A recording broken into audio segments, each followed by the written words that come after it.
We can't predict how long it will take for the Iraqi security forces to defeat Daesh in Mosul, but we know they will succeed. The Iraqis have the capabilities to get this job done.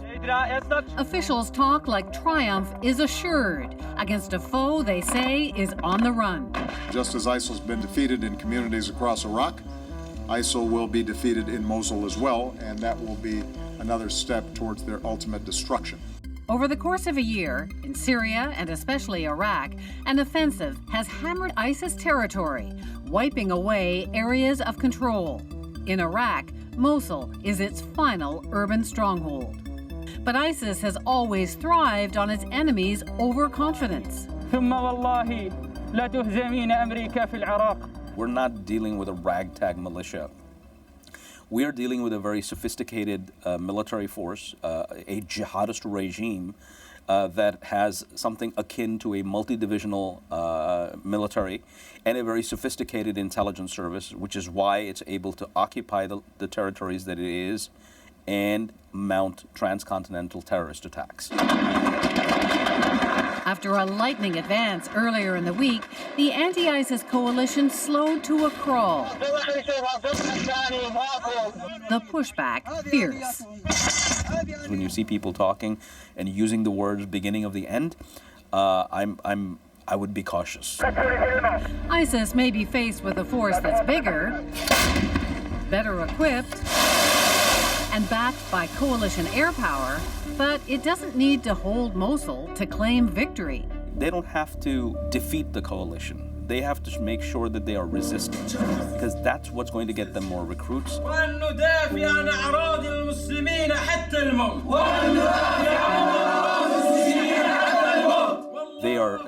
They're susceptible to this mystique that this is somehow a very powerful organization, larger than life, and all it has to do is feed that perception.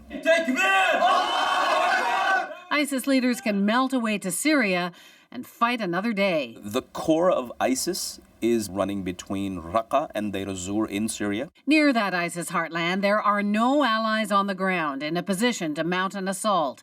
It remains a sanctuary. Regardless of what happens in Mosul, those other parts of ISIS will continue to do what they are doing. And this is the insidious sophistication of ISIS that we are underestimating.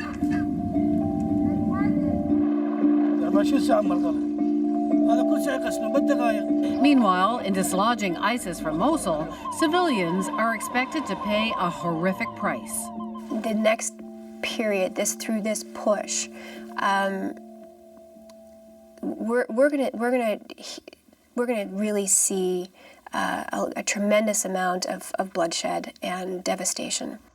This fight between ISIS and the Iraqi government, another chapter in more than a decade of sectarian violence between Sunni and Shia Muslims in Iraq. I mean, I've been going in and out of Iraq since the mid-1990s. You have now got young people who've never known a peaceful day, who've never known what it means not to suffer. And when you have very little to live for, war becomes and violence become a very tantalizing proposition. ISIS exists because there are those who support it. For ISIS, posing as a protector of Mosul's Sunni Muslims against the government's Shia oppression, every civilian casualty can score it propaganda points. You have 30,000 troops now that are amassing. You have, they are predominantly Shia troops. They're heading into a predominantly Sunni area. And it is going to, by definition, be extremely tenuous, extremely acrimonious. ISIS's own brutality is believed to have inspired Shia score settling in the past. How are the Iraqi security forces going to mitigate this is something that we're just going to have to wait and see, because I'm not convinced that all of a sudden, Mosul is going to be liberated and the Shiites and the Sunnis are going to go sing Kumbaya. If Mosul is taken, but the population subjugated, Sunni rage only grows stronger. And that's exactly what gave birth to ISIS and its predecessors in the first place. We have seen this monster rise up from the ashes many times before. This entity has been in the making since 2003, when we had regime change in Iraq. When we topple regimes thinking we're going to bring democracy, we have to be aware that between the early signs of democracy and the actual toppling of the incumbent regime, there's a lot of bloodshed, decades of bloodshed. For Mosul to be a true blow against ISIS, it has to break a cycle of violence and misery, a humanitarian and political problem that seems immune to mere military success. We don't learn from past experience, and we neglect what history tells us. And what history tells us is that the peace is more important and harder to achieve than the war.